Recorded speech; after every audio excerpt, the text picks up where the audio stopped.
how he talk on TV and all of that.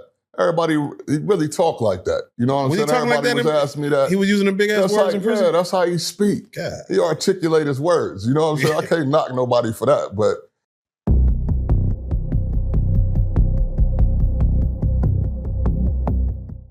Prison Stories 101, man. We right back with it. Right back with another, I like to say, classic interview, even before we even get started, because this man right here in front of me has he served his time, but he's been around some folks as well, man. First and foremost, JK, how you doing?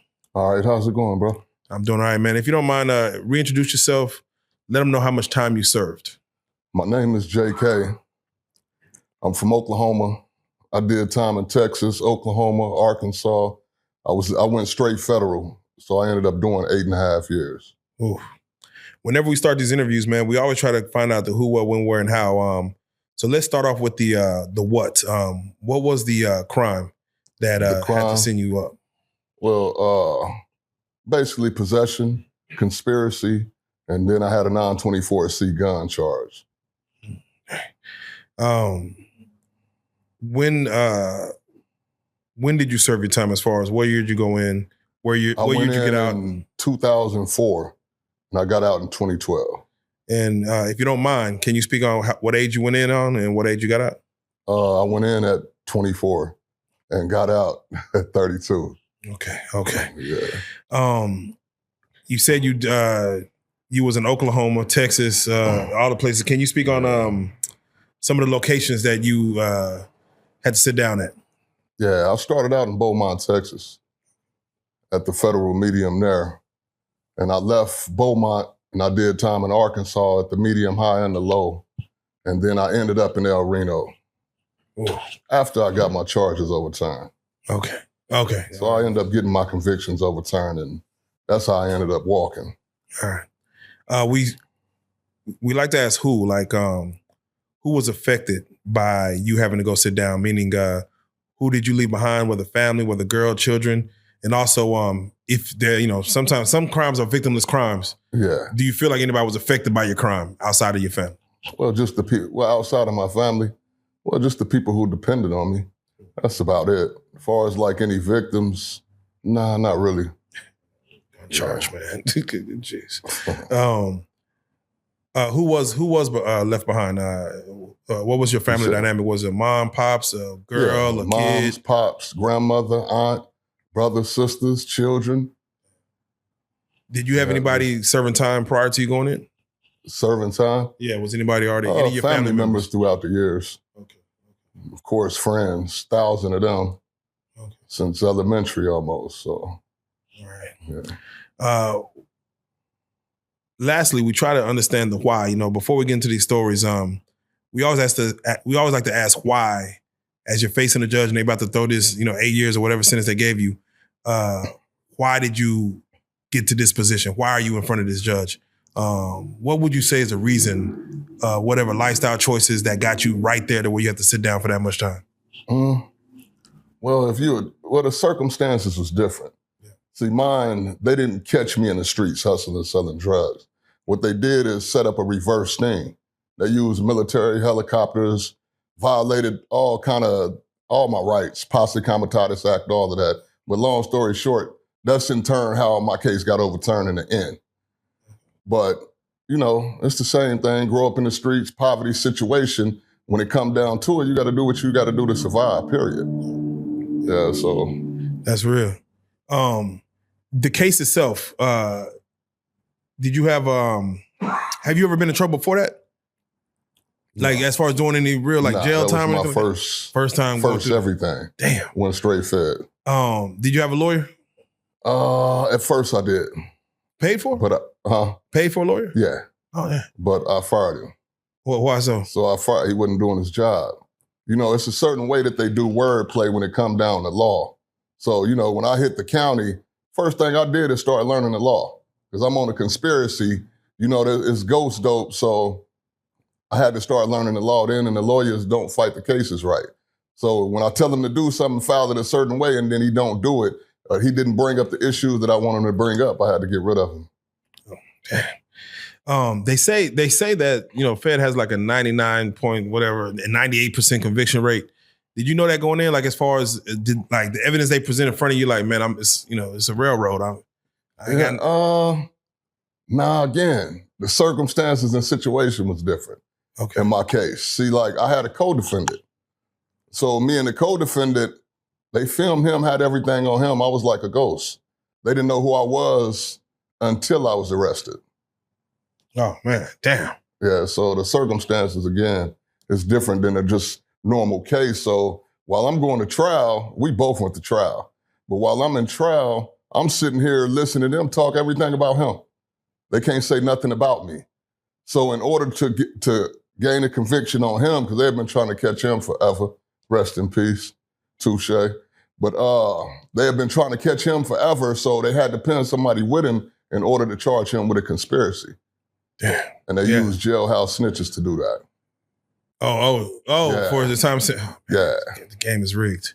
Yeah. The game is rigged. Well, let's get right into it, man. I don't want to even dilly-dally about it, man. Well, before I go, what was the first spot you went to?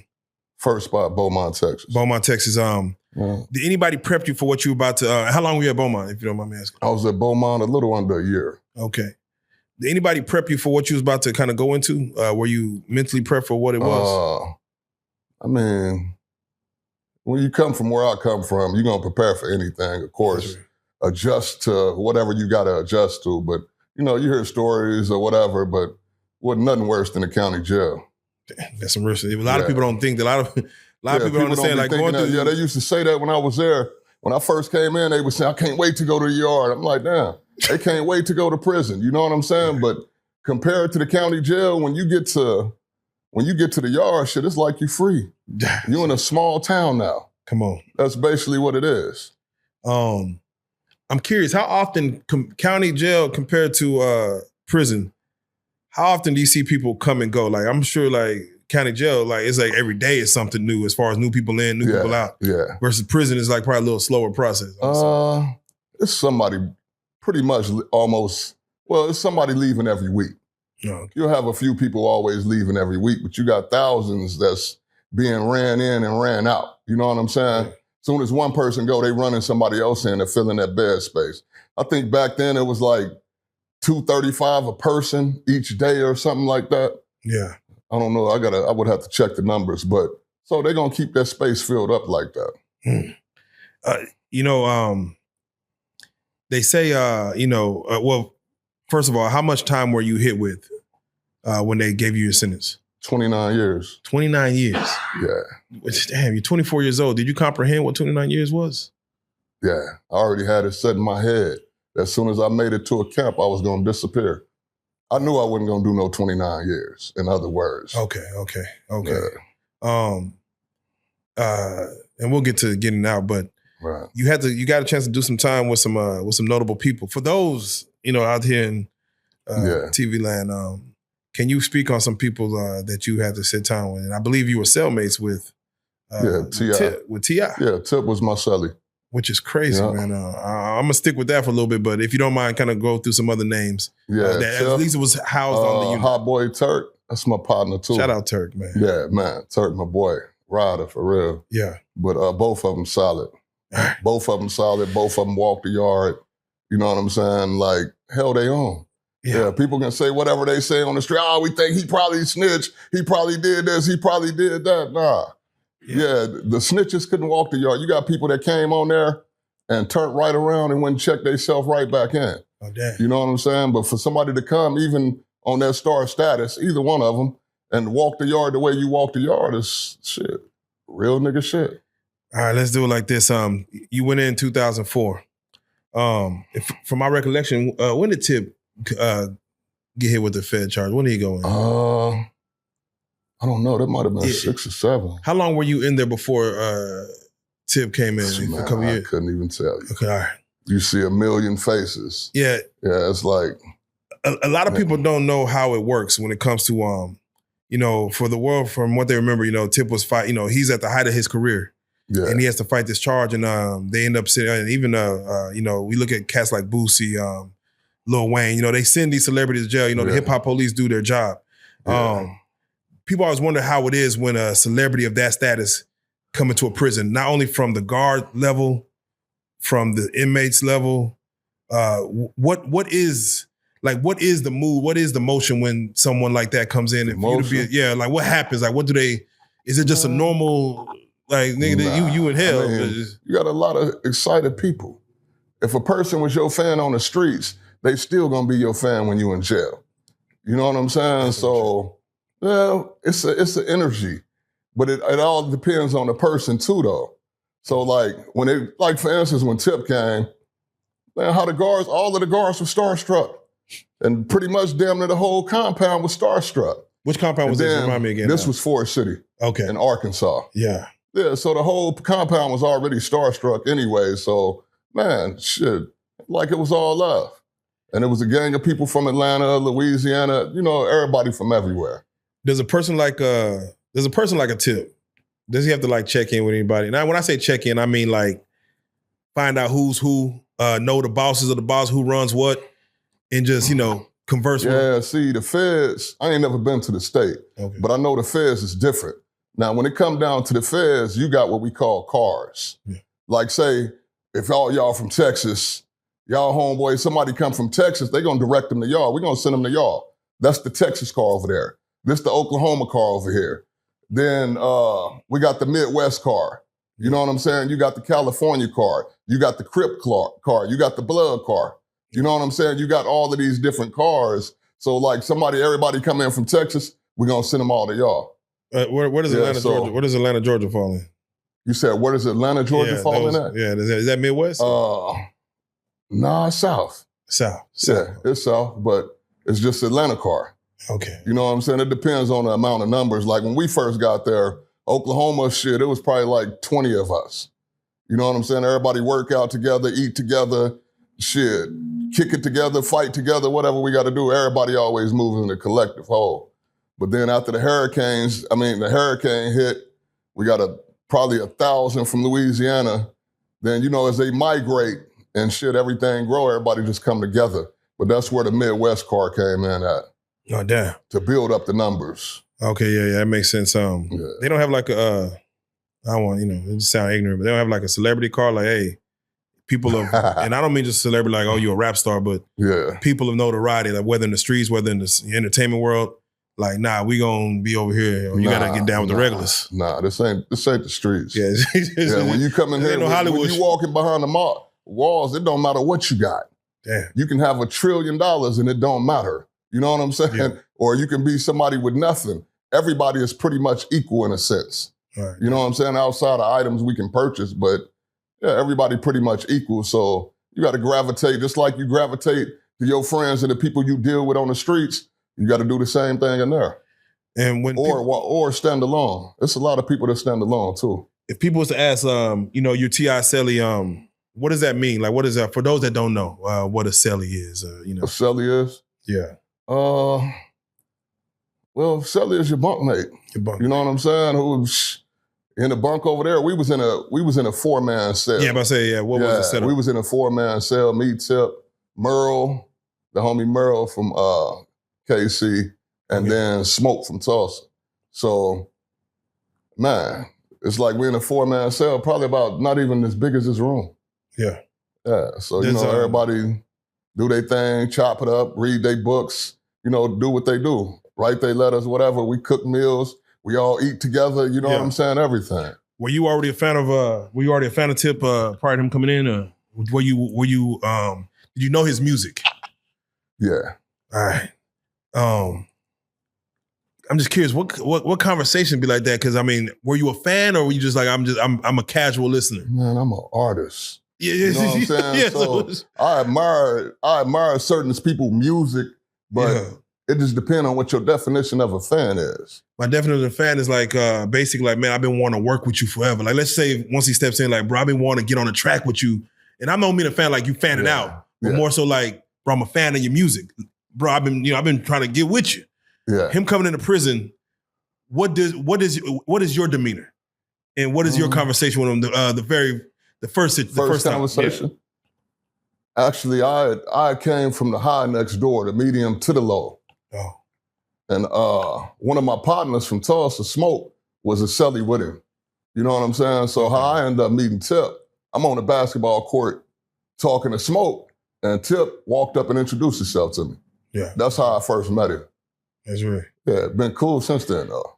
Okay. Yeah, but you know, just like you see how he talk on TV and all of that, everybody he really talk like that. You know what I'm saying? Was he talking Everybody like that? was asking me that. He was using the big ass words in prison? Yeah, that's how he speak. God. He articulate his words. You know what I'm saying? I can't knock nobody for that, but that's how he actually speak though. But I actually think he was working on a book, Power and Beauty. Okay. That's the book he was working on at the time. Pretty cold book. That's so, real. Yeah. I think the album he made while he was in prison, I think it was Paper Trail. Was he working on a lot of music from what you know while he was more along the lines on books, but you know, everybody write and do their thing in their own time. So yeah. But he was mainly working out and working on his books and there was an old I forgot it was the Wayans brother. They did a skit to where they act like how the Muslims be acting like, you know, swine, my brother. Yeah. And they get to talking with the prolification of the, you know, was Tip on that? Was Tip on that where he was like, when niggas like, bro, can you speak English, my nigga? We slow in this motherfucker. Oh yeah, nah, he ain't like that. He down to earth, bro. Down to earth dude. Did you find any religion while you was in there? Find any religion? Or change religions or do anything different with religion for your 8 years? Yeah, I did. I eliminated religion. Eliminate. After I studied monotheism. You're the third person to say that. Yeah, I studied up on monotheism, which is a belief in one God. And that's what Christianity, Islam, and Judaism all originated from.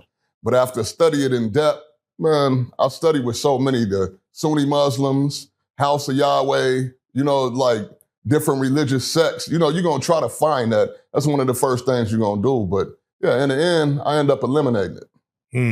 A lot of it is based off things like the winter solstice. You know what I'm saying? Or, it's like, it's a whole nother conversation. That's a whole nother conversation, man. I ended up eliminating it. You never found it when you got back out? Not at all. Not at all. Stick with the plan. Yeah. We all bodies of energy, brother. Who left first? You were, as far as leaving that cell situation, did you have to leave or the Tip had to get up? Tip ended up getting out. Ended up getting out back to the free world? Yeah, he ended up getting out. And I ended up changing, getting moved to another unit after he left. Okay. And when he violated, he ended up coming back and they sent him to the unit where I was at. God damn. Oh yeah, he did violate and come right back. But how does that feel like, you know, him being a celly, he's going home? Like what is that like a celebratory thing that all inmates that kind of did that time with you, like, is it more celebrated or is it more like jealousy? Like, yeah, this nigga get to leave and I'm still in this. We'd be happy to see somebody go home. Yeah. Well, it depends on your character too, you know, the way you think. But I see somebody going home, that's like hope to me.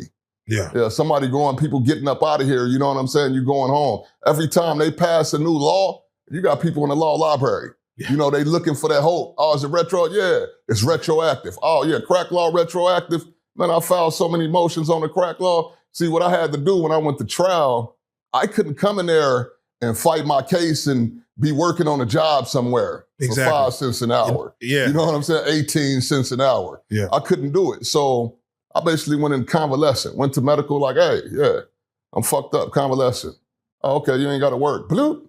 So I stayed in the law library the whole time. Hold on, wait. You giving some game. Hold on, wait, go back. All right, so normally you working, you don't have time to hit the law library. Work. They make you, you can be over there building military helmets for 5 cents an hour. Fuck. You know what I'm saying? For real. People would work a whole month and get a check for $6. Yeah, that shit is crazy. That shit's crazy, bro. So in turn, they squeezing you in there the same way they squeezing you on the streets. So now you got people, you running gambling tickets. You know what I'm saying? Y'all gambling, period. You got the weed, you got the cigarettes, you know, and it's the whole thing. Like I said, it's like a small town. So you figured out a medical way to, or you had a real medical issue? Nah, not at all. Oh yeah, explain that again. Yeah. So basically, when they place you on convalescence, that means you can't work. You don't have to go work a job. Yeah. So, you know, of course, the lower back injury, they can't tell. They can do x-rays of that. They can do whatever.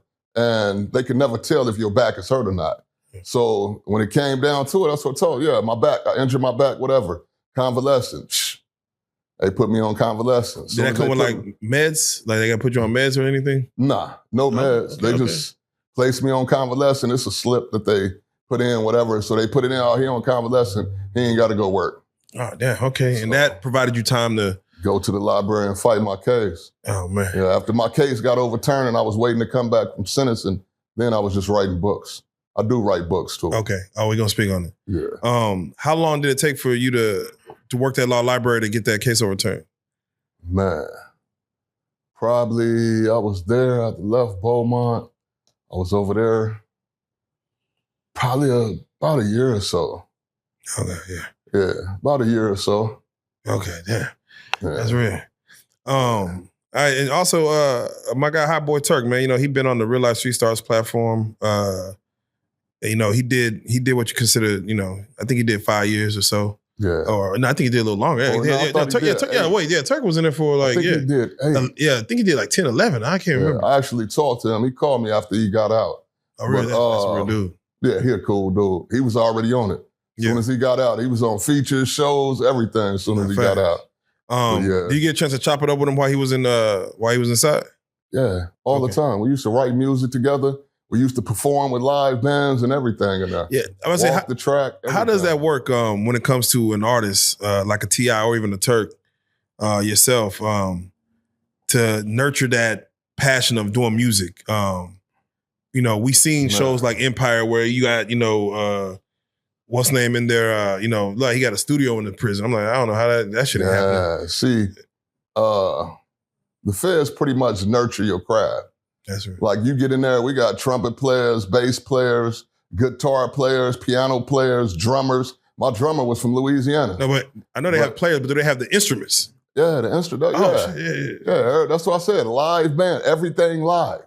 All of the amps, everything live. I mean, for what purpose? Like for Christmas or something? We just throw, whenever we want to throw shows, we throw shows. This is in the low. And that's how, This is in the low. Yeah, this was at the low. The same way at the medium though. Okay. Oh, damn. Yeah, everywhere got off. Once they took all the weights and all of it off the yard, then of course that shit overturned. Now they could probably get them all back. Yeah. But they provide all of the instruments. And when you go to the feds, you always gonna have handball, basketball, some of them tennis courts.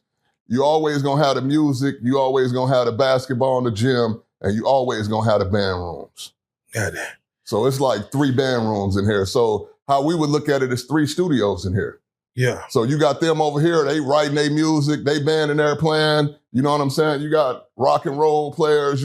I forgot, I can't remember, one of the Osmond brothers was there too. Osmond. One of the Osmond brothers. I can't remember which one was the Osmond or the Isleys? Osmond. The Osmond brothers, okay. Yeah, Ronald Osley was somewhere else. We used to hear about him. Yeah. They like, he performing over there and I forgot where he was at. Yeah, I forgot where he at, but I had somebody had served time with him too. I had it here. Yeah. So wait, hold on. So these setups are other inmates able to come in and watch, or is it just strictly for y'all to practice and get it off? Like, no, we practice, get it, do how you do it, but when we perform, it's in front of the whole yard. You got guards, personnel that walk in the front. Everybody, they coming out to the yard to watch the show too. On particular days, or is it? We pretty much give notification. We let them know so they know. They performing Friday and Saturday, or Friday, Saturday, and Sunday, and it'll be 3 days worth of shows. Wait, did T.I. or Turk ever? Nah, T.I. didn't perform, but something with his publicist.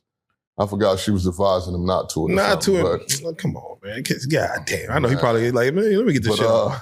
Yeah, Turk did. Oh yeah, now Turk a real one. He gonna get down. Yeah, Turk a real one. Yeah, get down. You had some other notable people that you some guys in BMF, like you named BMF J-Bo? Hit the yard, J-Bo. Yeah. Yeah, I remember when J-Bo and them, when J-Bo, all of them hit the yard, I think I went, I was there probably another 6 months after that before my case got overturned and I got sent back to the 10th Circuit. Goddamn. Yeah. One thing I always wanted to ask, this is more probably a state prison question. You never did state time or anything like that. Nah. For you, the setup of a prison, did you feel like any paranormal activity was going on out? Like any man, there's some ghosts in this motherfucker. Like some niggas that died and nah.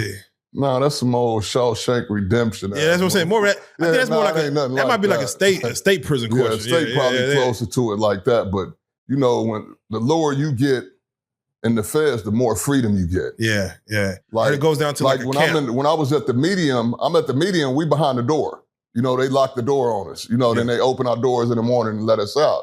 When you go down to the low, you got an open dormitory. Yeah. So then when I beat my case, they tell pick where you want to go. Pick where you want to go. Man, 6 months to the door. I've been trying to get to Oklahoma the whole time. They sent me to Beaumont. 13 hours in chains on a bus. Damn. You know what I'm saying? So when I went to by the time I made it to the camps, man, I'm riding through El Reno. I'm riding on a dump truck, one at home. He just like, just ride with me, come on. I'm like, yeah, I'm tripping. Damn. I've been gone 8 years already. You know what I'm saying? So yeah, we riding around the neighborhood. That's the first piece of freedom I got. Ain't no gates around this. Motherfucking go outside and walk off. Did you ever want to, did you ever just say, man, if I just get up out this motherfucker? Or you just like, no, you knew your time. By the time I made it there, it was already overturned. Okay, yeah. So I already knew, regardless of what they do, in 6 months, y'all got to let me go. You know what I'm saying? So, yeah, we just sat back, just chilled. So I was like, while I got this free time, I got 6 months, shit, I want to help somebody else get out. That's some real shit. Yeah. So, did you help anybody else get out? Yeah. I helped Smoke get out. Oh, man. What was Smoke's case? Smoke had a case where he ended up getting hit, but they had the dirty cops from Tulsa. They had hit all of the dirty cops in Tulsa or whatnot, and he ended up getting arrested around that same time. Okay. So while I was working in the library, I'm in there working on my books now. I done already got mine overturned. I done filed my own motions, all of that. So he used to come in there and come in there and talk to me every day. Because see, Smoke left. When Smoke left, before Smoke left the medium, before he left the low, he was in the cell with Tip. It was Smoke, Tip, Merle, and I forgot the other cat name, cool cat too. But when Smoke left, Smoke came to me like, hey, they want you to move in there with them. So Merle came like, move in with us. So I moved in with them. So Smoke got sent to the camp. When I left the low, I went to the camp and Smoke was there. So once mine got overturned, I just started working on his. That's real. So right before I got out, I got his shit overturned. Man. So once his got overturned, they reversed it. They vacated everything. They end up appointing them counsel and all of that, standby counsel to work the case with them and whatnot. It was on the dirty police. Damn. And I'll tell you a little bit more about that off camera. Yeah. Yeah, it was for the dirty police or whatnot. They overturned it, let him go, and they paid him for locking him up. Oh, man. So on the state doesn't, the feds do not want you, they don't like a person like you to where they already got somebody red-handed, because for you to get something overturned, that means they fucked up or, Yeah. So they don't like a person actually being what they call a law library inmate or, they don't like what y'all do. Yeah. Yeah. Well. Yeah, not necessarily, because you can make their job harder. Yeah. That's what I did. I made their job harder. I made it to where they had to let me go. And the reason they had to let me go is because they hit me with relevant conduct. Yeah. See, relevant conduct is pretty much basically ghost dope. So what they do, everybody just know about it. Like if you go to the Fed, oh yeah, I heard of relevant conduct, ghost dope. I know what it is. Everybody know what it is, but don't nobody know where it originated from. Yeah. So what ended up getting me, mine was all powder. We had 5 bricks of powder. You know what I'm saying? So when we go to court, the prosecutor said, hey, they was gonna turn that into crack, and yeah, the judge, you decide what the drug is. So they changed the shit to crack and sentenced us both 29 years. God. Trying to pretty much wipe us off the street. So my job, man, the first thing I need to do is learn conspiracy all the way down to the origin of it. So they quoted a case in court saying, hey, judge, you have the power based under this case, and da-da-da-da, United States versus such and such. And the judge ran with that case. But it was a problem with that case. That was a crack case and a powder case. But it was crack and powder with interrelated drug sales. Mine was just 5 bricks of powder. Yeah. So it's all powder. Police testified like, hey, that shit would have hit the street in minutes. How you gonna rock up 5 bricks of powder in minutes? It was going out as powder, you know what I'm saying? So, okay, I used his testimony in my brief against them too, but I broke down the origin of relevant conduct and where it originated from. how they were supposed to use it. I found every case dealing with the Supreme Court that because the Supreme Court is the law of the land. Yes. Whatever they rule is law. It don't matter what the 10th Circuit Court of Appeals or the District Court. So I found all of the presidents that supported my argument with the Supreme Court. Yeah. Then I filed all of my motions and pushed it all in. I had a seasoned judge. It was like 30 years. He dissented on my case. When it came before the 10th Circuit Court of Appeals, you had 3 judges. You had one that was against me, one that was for me, and one that was in the middle. Yeah.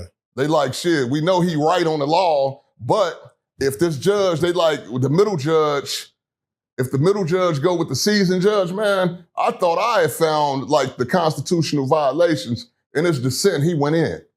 I've been 30 years, this case is he clowned and went in and told like 15 more different, violations. Yeah. So long story short, if the judge had went with him like they were supposed to do by law, then it would have opened the floodgates. Come on. They said they would have had probably about 300,000 cases coming back on relevant conduct. And they said the court cases would have been backed up for 30 years. So they overturned my shit and sent me back. So when they sent me back, I'm like, we'll go to the Supreme Court. You know what I'm saying? If that's what we got to do. So they sent the lawyer to me. They gave me appointed me standby counsel and sent them to me. Got it. So he came, hey, hypothetical question. If let's say we change the substance back to powder, then how much time will you get? And I said 5 and 5. I said I have 5 years for the powder, 5 years for the gun. I said, shit, I'll be 6 months to the door. And he was like, okay, well, let's say if they left the substance as crack, would you take your 5 and 5? You know what I'm saying? And, go 6 months to the door, or would you want to make sure that substance is changed back to powder so you can help free everybody else? Yeah. That's the question he asked me. So I asked him, I said, they sent you to me, huh? And he was like, no, it's just a hypothetical question. I said, yeah. I said, they sent you to me. I said, when you go back to him, I said, tell him that I don't give a fuck about nobody else in prison. I've been gone 8 fucking years. I'm ready to go home. Yeah. So y'all can leave it however y'all want it. As long as I'm 6 months to the door, I don't give a fuck. So after that, shit went to sentencing, man. That shit was like a joyful reunion. Man. Like, prosecutor came, I can't believe I'm so proud of you. And that's joyous, the judge happy. I ain't never seen no courtroom full of happy motherfuckers like this. What were they happy about? Just the fact that you found what was it?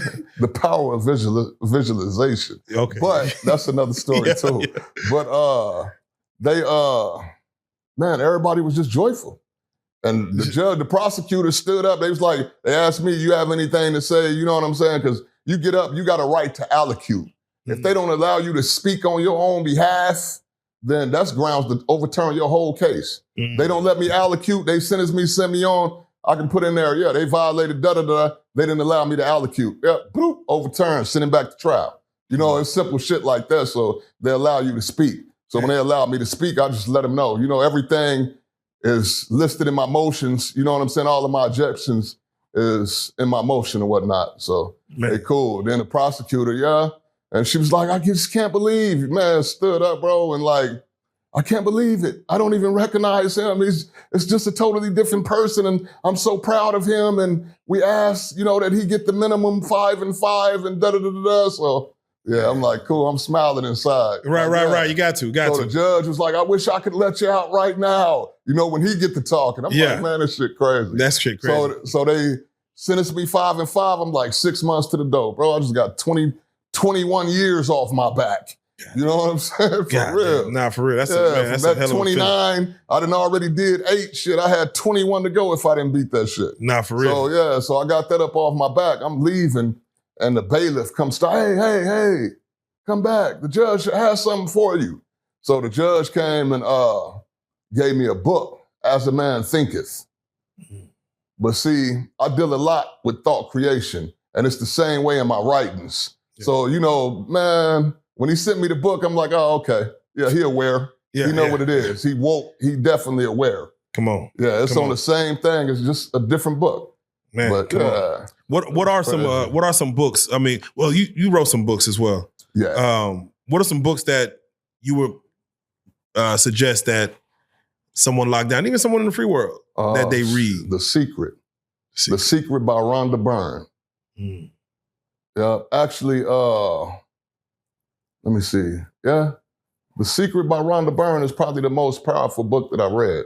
Okay, yeah. I mean, that helped me the most. That's real. Yeah, but you got, and it's a series of them now. Okay. Yeah. All right. Hey, y'all know what to do. Let me ask you, Jay. In your 8 years that you did, what was probably the worst thing that you seen or witnessed in prison that made you be like, man, I can't even be in this spot. I can't be here. Mm-hmm. You said the worst thing? Yeah, if anything. Oh man, you see so much, bro. Well, give me like 3 things. Shit. 3 things. Well, of course you got. Let me see. The first thing. A dude get tossed off of the top tier. 3 row 4? Huh? On the third floor? No, the second. Second? Okay, the second floor. They tossed damn near killed him. But it's crazy because it's like in the feds time. We know when you coming. If you coming, I'm gonna know it before you get there. You know what I'm saying? So this dude, in one instance, they thought he was a chomo, which chomos are child molesters. Ain't no chomo finna walk the yard. You know what I'm saying? So they thought, they got word that he was a chomo, and essays came and tossed him over. He was in critical condition. I guess he survived, but man, motherfuckers got the catching out on that. Yeah, motherfuckers trying to get that time back. They see some shit happen. You see how they see shit happen on the streets, and they gonna tell on you. Shit, when they in the feds, what you think they gonna do? Oh, that's what they do? That's how it works? Hell yeah. Motherfuckers got the checking in. You know what I'm saying? One dude, they killed one dude in the cell. Man, you probably had like 8 or 9 niggas checked in. Damn. All of these, they witnesses. Yeah, they witnesses and they knocked their time off. So so if something happened in there, the telling don't stop. They still gonna go. Damn. But shit. That's how it be. No, I didn't know the thing. I didn't know seeing a crime in prison, it'll help out. Yeah. It'll work in your favor on your time. Let's say you got 10 years, right? Yeah. You're going to have to do what? 8.5 on that 10. Yeah. Let's say you done already been in 2. You done already been in 2.5. You see somebody get murdered. They don't care if it's 5 of y'all who done seen it. All of the witnesses, they want all the witnesses they can get. So you go check in. Yeah, I've seen everything that happened. I know who it was. I know what happened. I'm willing to testify. They'll wipe your 6 years off. Oh, so it's not even about who does it first. It's like if everybody. Hell no, whoever come forward. Shit. Yeah, so that's what I said. You see, I'm like, damn, they like such and such checked in. Like what? Man, a gang of them all checking in. But like you did that 2.5, you got 6 years left. You go tell what you saw on them. Wipe your 6 years off. You can go home. Damn. Yeah, it's plain and simple. Yeah, but then people be pulling moves though. See, when you deal with this shit, like how we see Trump pardoning different people and setting people free, man, they've been doing shit like that forever, bro. It was a little young cat. He was like, man, dude had to be like 23 or some shit. Yeah. But I was a law clerk in the law library part. It's separate from the regular library. But he was a clerk in the library. He had like 20-something years. And he wasn't tripping. He had just got in there, wasn't even in there long. But he kept on telling people, I'm going to be getting out next week. I'll be out of here. I'm like, how the fuck you getting out of here, bro? He's like, man, I don't know. He said, my dad pulled some strings, but he said, I will be leaving. He said, I'm going to be out of here, man. You know what I'm saying? Yeah. So we like, yeah, whatever. Everybody's shit. Next week, where dude go? Oh, yeah, he went home. Like, damn, went home. Yeah, crazy. Did his dad pull some strings or? Yeah. Oh, I'm about to say, dude had 20-something years. I don't know who his daddy was, you know what I'm saying, or what, but his daddy pulled some strings, shipped him up out of there. To speak on someone snitching in prison on some shit that they seen, can they, is it known that they snitching until they check in? Damn, they check in. They check in. Yeah, so if they check in, somebody sees some shit happen like that, and they know it's going to be some free world charges, they check in. Damn. Check in. I know some cats who was all on the same case. All them checked in. I know the town where they from, all them homeboys, all them checked in. Damn. Yeah. I ended up seeing them after I got free. So. Yeah, but I say... end up seeing them later. Well, what's the Does a snitch still, because again, you served time in 2004, and I know it's different from the 70s, 80s, 90s. Yeah. Do you feel like the just even people snitching has the thought of that has changed as far as the thought, man? Yeah, like does this it used to come with some ramifications, dead, bro. People snitching on live TV. Oh shit. Telling on people, trying to put people in jail.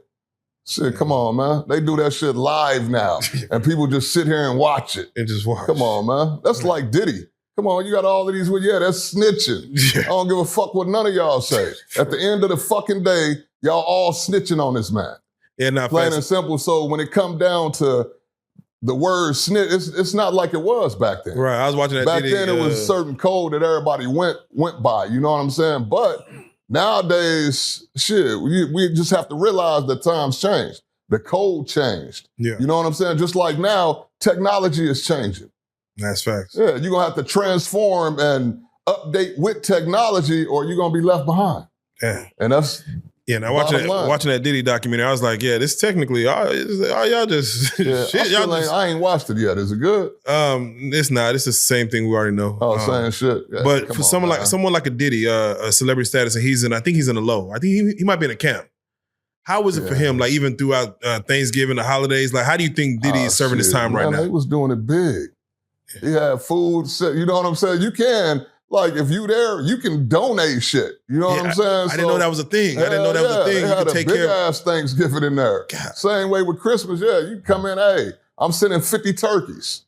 50. You know what I'm saying? Or however you want to, 100 turkeys, and he gonna live good. God damn. Yeah. Nah, it's way different, too. Federal, they know what they doing, man. All right. We do these stories, man, not to glorify prison. We always try to, give people a lesson. And you really just, you putting me on game as far as you're the first person that actually heard, go through that law library and get themselves off. And based on what you're saying and the kind of the penal code you're throwing out there, you did your due diligence. Yeah, it's all wordplay. Yeah. They'll word something a certain way and have you thinking it's the right way and it's not. Yeah, so can you speak to anybody that is either serving time now or if they serve time in the future? Can you give just, again, how important it is? The way you got to the law library is amazing. You're a smart man. I had to do it. Yeah, I had to. But how important is it to not only whether you yourself or I know there's other inmates that they might meet a person like yourself to do it for them as far as learn that law. How important is it for someone to learn the law of their trial and learn, like you said, stand up on laws and if laws change, how important is that might change their circumstances? Yeah, I mean, the way I look at it, anybody in jail, no matter how much time you got, it's always a loophole. Mm. They make sure it's always a loophole. But the only way you're going to have to find a loophole. You said they make sure there's a loophole. Yeah, lawmakers, period. Oh, wow. Because it helps them out, too. Yeah. They got to have a loophole. In case they got to have a loophole. So it's always a loophole. You just got to find it. That's what it is. But then your mentality. Then when people come from the streets, you're going to come in with a street mentality. So what you going to do with your time? You got certain people that watch BET all day. Yeah. You know what I'm saying? You got certain people trying to get high. You got certain people, man, they stalking women all day. God damn. You know what I'm saying? Running around with little jack-off pouches. Yeah, it's like, man. Damn, what's a jack-off pouch? What the hell? Man. I didn't know it was a pouch. You got these dudes, bro. All right, like, especially the young cats. Shit, funny. But they come in, they tripping. So we had, where we was at in Forward City, it's 90% women. If it's 90% women working and running this yard, it should tell you what type of yard it is. That whole fucking yard laid the fuck back. Yeah. It's flooded with weed, you know what I'm saying? The Memphis homies is right here. You got Memphis, West Memphis, which is Arkansas, everybody all right here. This is they neck of the woods, they background, so it's cool. Everybody just laid back. It's like a small town. Now, when it comes to the females, come on, man. You got 4,000 dudes walking around on this compound. Motherfuckers, everybody been gone for years. So I don't give a fuck how you look. You know what I'm saying? But the women, a lot of them look good, but they come through with, man, the most tightest shit they can find. You know what I'm saying? You had to hold in your breath to be able to button up your pants. You know what I'm saying? And You got people falling and they stalking them. If you don't feel beautiful, any woman that don't feel beautiful, go get you a job at a prison. Man, her confidence gonna skyrocket. Boy. Through the roof. They all tennis. Yeah, it's crazy. So you got these dudes that can't control themselves. So if she's sitting in the office, you can see her, she thick, dolled up, makeup on, flirty talk. Hey, they human like everybody else.